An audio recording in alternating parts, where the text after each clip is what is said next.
October 1651.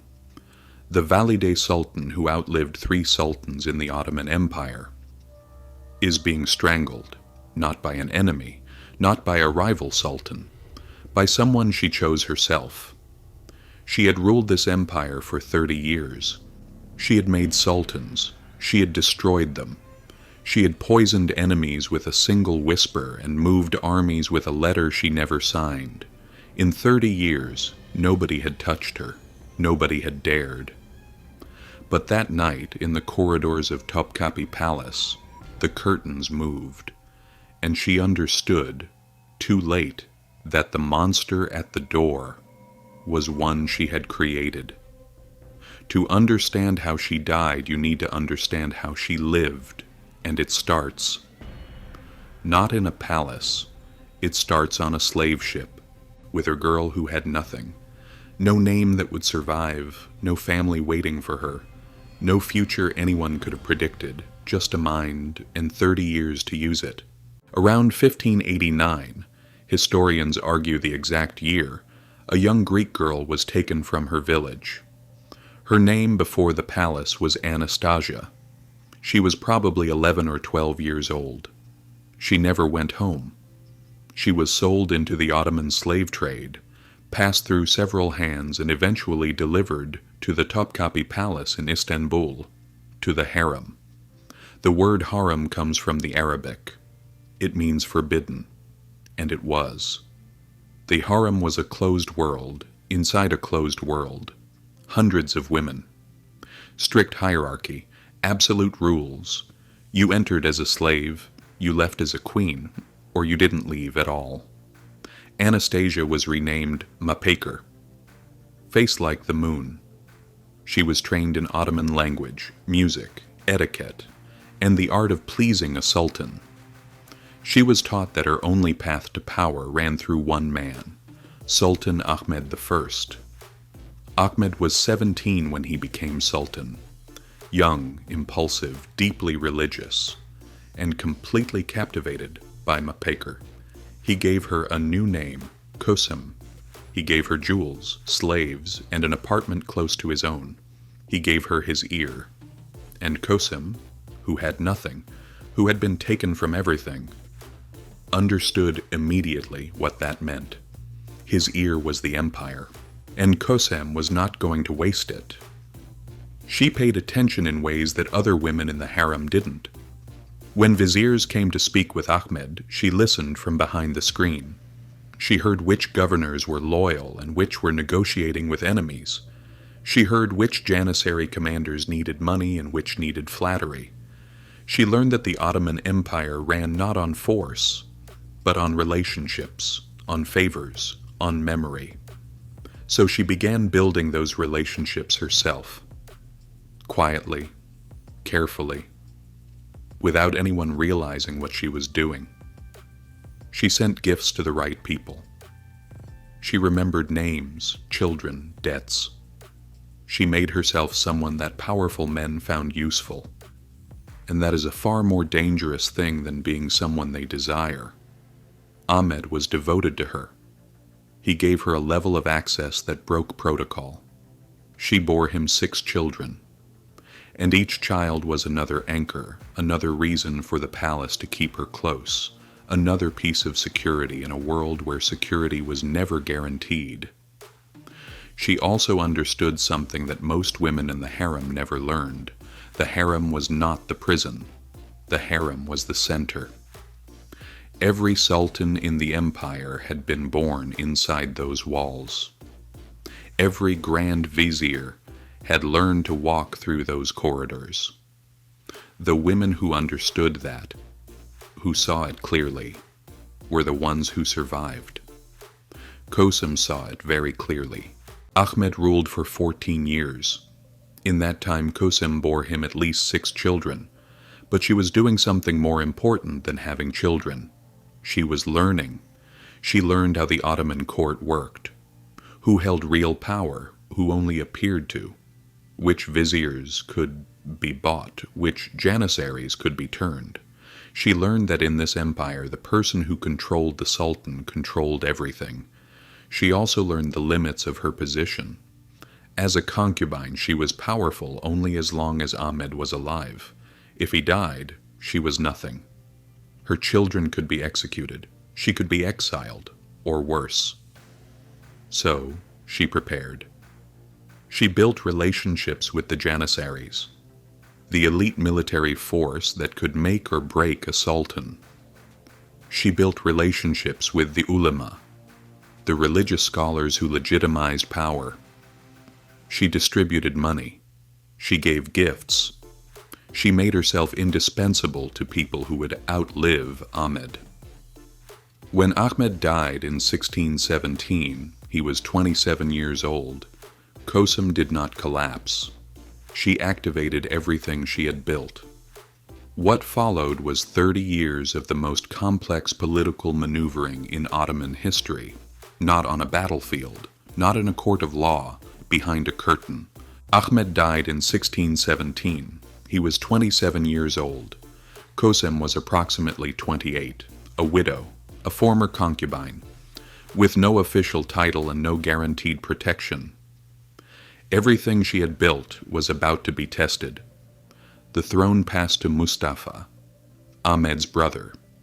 Mustafa was mentally unstable, unfit. Everyone knew it.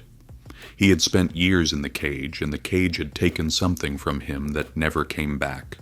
But a weak sultan suited Kosem perfectly. She worked with the viziers to manage Mustafa. When Mustafa became too erratic to manage at all, she helped engineer his removal. Osman II replaced him, young, ambitious, dangerously independent. Osman wanted to reform the Janissaries, reduce their power, build a new army. The Janissaries killed him. Kosem did not stop them. Then came Murad IV, her own son. Murad was everything the others were not. Brutal, brilliant, absolutely in control. He walked the streets of Istanbul at night, executing people personally. He banned alcohol, coffee, tobacco, and enforced the bans himself. He was the most feared sultan of the century, and even he listened to his mother. When Murad died in 1640 of cirrhosis from the alcohol he had banned for everyone else, only one of Kosem's sons remained alive, Ibrahim, and Ibrahim was not well. After Ahmed's death, the Ottoman throne changed hands 4 times in 12 years. Mustafa I, Osman II, Murad IV, Ibrahim I. Kosem was behind all of it. Mustafa was Ahmed's brother, mentally unstable, unfit to rule. Kosem helped place him on the throne because a weak sultan needed a strong woman behind him. When Mustafa proved too unstable even to manage, she helped remove him. Osman II replaced him, young, ambitious, dangerously independent. He wanted to reform the Janissaries, reduce their power, build a new army. The Janissaries killed him. Kosem did not stop them. Then came Murad IV, her own son. Murad was the opposite of weak. He was brutal, brilliant, and completely in control. He banned alcohol, coffee, and tobacco, and enforced the bans personally, walking the streets of Istanbul at night and executing violators on the spot. He was the most feared sultan of the century, and even he listened to his mother. When Murad died in 1640, at 27 of cirrhosis, from the alcohol he had banned for everyone else, Kosem faced her greatest challenge. The only surviving son was Ibrahim, and Ibrahim was not well. He had spent his entire childhood locked in a cage in the palace, waiting to be executed by whichever brother held the throne. He had watched his brothers die one by one. By the time Kosem came to his door to tell him he was sultan, he thought it was a trick to get him to open the door so they could kill him. It took hours to convince him. Ibrahim became sultan, and Kosem became officially the Valide Sultan, the Queen Mother. the most powerful position a woman could hold in the Ottoman Empire. Ibrahim had spent his entire childhood locked in a room inside the palace, watching his brothers die, one by one, waiting for his own turn. By the time Kösem came to his door and told him he was Sultan, he thought it was a trick to get him to open the door so they could kill him. It took hours to convince him. She sat outside his locked door and talked to him, calmly, patiently, the way you speak to someone who has forgotten what safety feels like, and eventually, he opened the door. Ibrahim ruled for 8 years, and they were 8 of the strangest years in Ottoman history. The years in the cage had broken something in him. He was obsessed with fur. He lined everything with fur, walls, furniture, clothes. He filled his harem with hundreds of women and was cruel to all of them. He executed a concubine's infant child because he suspected it wasn't his. He had 280 women from his harem drowned in the Bosphorus because of a rumor that one of them had been with another man. Kösem tried to manage him, she really did. She answered his letters, managed his finances, handled the viziers. But Ibrahim was ungovernable. In 1648, the Janissaries had enough. They revolted. They demanded Ibrahim be removed. Kösem faced an impossible choice: stand with her son and fall with him, or step aside and survive. She stepped aside. Ibrahim was deposed, then strangled in a cell. By the same Janissaries Kösem had spent 30 years cultivating. His son, Kösem's grandson, became Sultan Mehmed IV. He was 6 years old, and Kösem became regent, the most powerful she had ever been. The ruler of the greatest empire in the world, in the name of a 6-year-old boy. Ibrahim had ruled for 8 years. 8 of the strangest years in Ottoman history. He was obsessed with fur.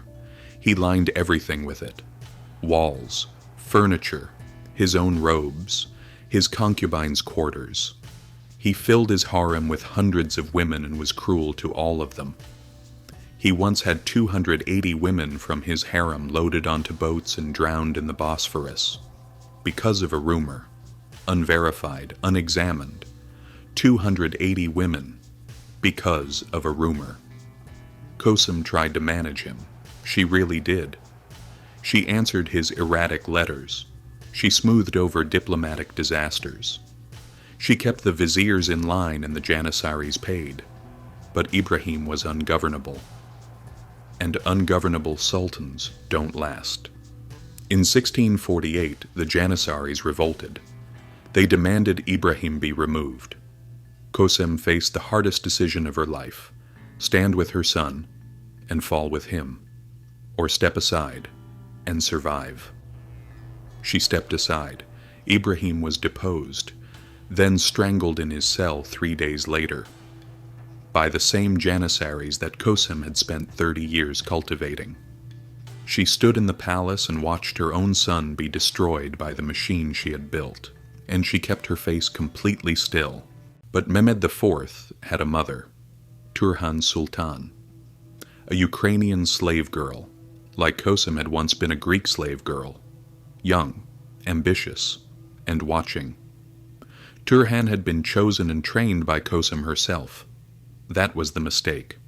Kösem had taught her everything: how the court worked, who to trust, who to buy, who to threaten. She had watched Kösem operate for years, and she had learned. As Mehmed grew older, still only 7, 8, 9, Turhan began to push. She wanted the regency, she wanted the power, she wanted what Kösem had. Kösem's response was cold and direct. She began planning to have Mehmed deposed, replace him with another of her grandchildren, one whose mother she could control. She was going to remove her own grandson from the throne. Word reached Turhan. Turhan moved first. History remembers the sultans, the men on the thrones, the names in the textbooks: Ahmed, Murad, Ibrahim, Mehmed. But for 30 years, through all of them, The decisions were made by a woman who had arrived in Istanbul on a slave ship with nothing but her mind. And her mind was enough. Turhan Sultan ruled after her. She was 21 years old. She had learned from the best. The Ottoman Empire would produce many powerful women after Kosem, many survivors, many schemers, many who came close. None of them were her. The world doesn't usually remember the women behind the curtain, but the curtain was always hers. September 2nd, 1651. Kosem Sultan was in her apartments in Topkapi Palace. She had survived everything: 4 sultans, dozens of viziers, rebellions, coups, and betrayals. 30 years of the most dangerous game in the world. That night, Turhan's men entered the palace. Not soldiers, not janissaries. Mutes. The Ottoman palace kept deaf-mute servants specifically for executions. They could not hear orders being given. They could not speak about what they had done. They were perfect. Kosem heard them coming. Some accounts say she hid. Among the clothes in a wardrobe, behind curtains in a chest. The palace she had ruled for 30 years had no safe room left. They found her. She fought. The accounts all agree on that. She was not young. She was in her 60s. But she fought. She grabbed at the rope. She scratched. She struggled. She did not go quietly. It didn't matter. Kosem Sultan, the woman who had ruled the Ottoman Empire for 30 years, who had made sultans and destroyed them, who had survived exile, poison, and coup after coup, was strangled with a curtain cord. In the palace she had owned, by servants she had trained, on the orders of a woman she had chosen. Turhan Sultan ruled as regent after her. She was 21 years old. She had learned well. The Ottoman Empire would produce many powerful women, many survivors, many schemers. None of them were Kosem.